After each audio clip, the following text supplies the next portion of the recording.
ناظرین، 5000 سال پرانی حضرت نوح علیہ السلام کی کشتی ترکی سے مل گئی۔ اندر سے ایسا کیا نکلا کہ جسے دیکھ کر ہر کوئی حیران رہ گیا۔ سوال یہ بھی ہے کہ ترکی کے صدر رجب طیب اردوغان نے اس کشتی کو دنیا سے چھپا کر کیوں رکھا؟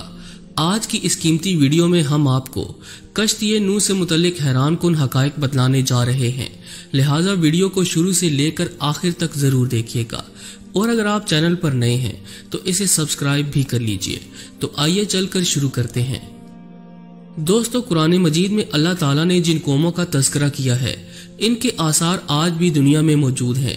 ان قوموں کو اللہ تعالیٰ نے ان کی نافرمانیوں، خدا تعالیٰ کی ذات سے انکار، رسولوں، نبیوں اور ان کے ماننے والوں پر ظلم و ستم کی انتہا کر دینے پر سخت سزائیں یعنی عذاب دیے، اور قرآن میں ہم مسلمانوں کی عبرت اور رہنمائی کے لیے ان کا تذکرہ کیا۔ حضرت نوح علیہ السلام کو ثانی آدم بھی کہا جاتا ہے، کیونکہ آپ کے خاندان کے افراد اور اللہ کے حکم سے تیار کی گئی کشتی میں سوار جانوروں کے علاوہ ہر شے پانی میں غرق کر دی گئی تھی۔ حضرت نوح علیہ السلام کی کشتی پر 8 افراد سوار تھے۔ حضرت نوح علیہ السلام، آپ کی اہلیہ، 3 بیٹے اور بہویں، باقی مختلف اقسام کے جانوروں کی جوڑیاں تھیں۔ نوح علیہ السلام کا واقعہ سابقہ آسمانی کتابوں تورات، زبور اور انجیل میں بھی ملتا ہے۔ ایک عرصے سے سائنسدان حضرت نوح علیہ السلام کی کشتی کی تلاش میں تھے۔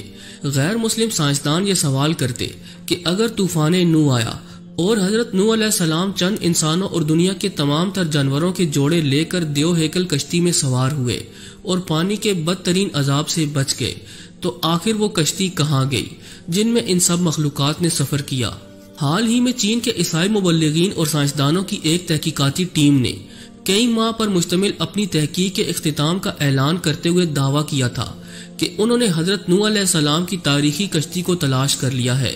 یہ کشتی مشرقی ترکی میں واقع کوہ ارارات پر ملی، جس کی چوٹی کی بلندی 12,000 فٹ ہے۔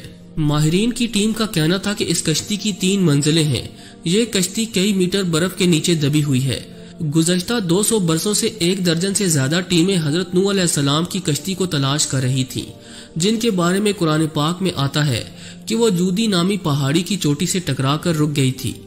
ناظرین، چین کے ماہرین کی اس رپورٹ کو امریکی سائنسدانوں نے ماننے سے انکار کر دیا۔ ان کا کہنا ہے کہ کشتی کی لکڑی کے نمونے جو فرانسک جانچ کے لیے بھیجے گئے تھے وہ اتنے پرانے نہیں ہیں کہ ان کے بارے میں وثوق سے کہا جا سکے کہ یہ حضرت نوح علیہ السلام کے دور کی کشتی ہے، جبکہ چینی ماہرین کی ٹیم کا دعویٰ ہے کہ وہ 99% یقین رکھتے ہیں کہ یہ وہی کشتی ہے جو حضرت نوح علیہ السلام نے 4800 سال قبل اللہ کے حکم سے بنائی تھی۔ ماہرین کا کہنا ہے کہ اس کشتی کی 3 منزلیں ہیں اور اس میں کئی بڑے بڑے کمرے بھی ہیں، اور ان کمروں میں لکڑی کے ستون ہیں۔ عرب اخبارات نے بھی اس ضمن میں سوال اٹھائے تھے کہ کیا واقعی یہ حضرت نوح علیہ السلام کی کشتی ہے؟ عرب اخبارات نے لکھا کہ چینی اور ترک عیسائی ماہرین نے اپنی تحقیق کے لیے قرآن کریم کی ان آیات کا بھی مطالعہ کیا تھا جس میں کشتی کے سفر کو بیان کیا گیا۔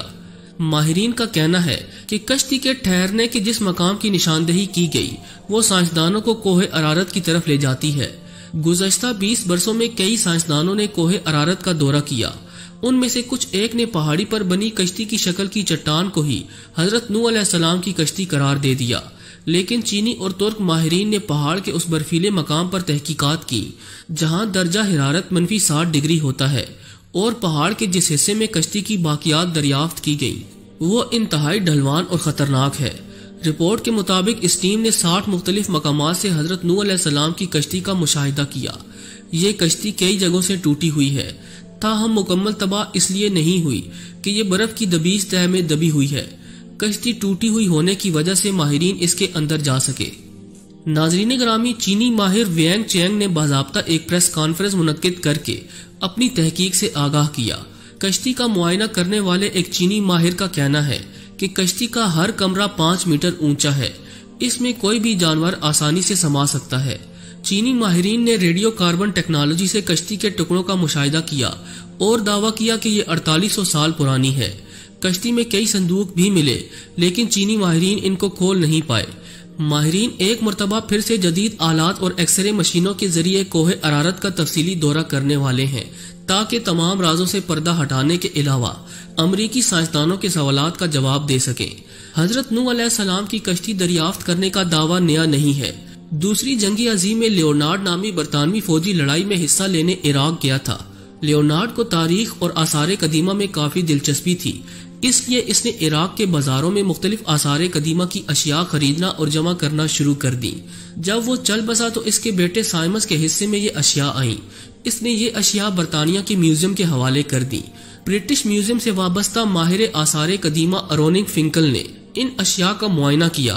ان اشیاء میں سے ایک تختی بھی ملی جس پر قدیم اشوری زبان میں کچھ لکھا تھا۔ سخت مٹی سے بنی اس تختی پر لکھی عبارت کا جب انہوں نے ترجمہ کیا تو وہ حیران رہ گئے، کیونکہ تختی پر درج تھا کہ جب انسانوں کے گناہ بڑھ گئے تو خدا ان سے ناراض ہو گیا اور پھر اس نے گناہگاروں کو پانی میں ڈبونے کا فیصلہ کیا۔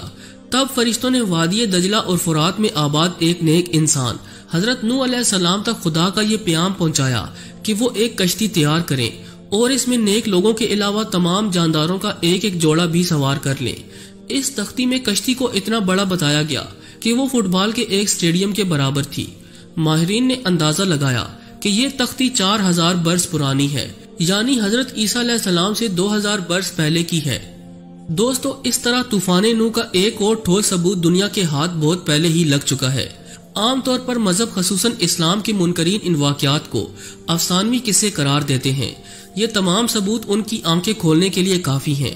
اس تختی پر یہ بھی لکھا ہے کہ حضرت نوح علیہ السلام کی کشتی آج کل کی کشتیوں کی طرح لمبی نہیں تھی، بلکہ بیضوی یعنی انڈے نما تھی۔ اس زمانے میں دجلہ اور فرات میں اسی طرز کی کشتیاں چلتی تھیں۔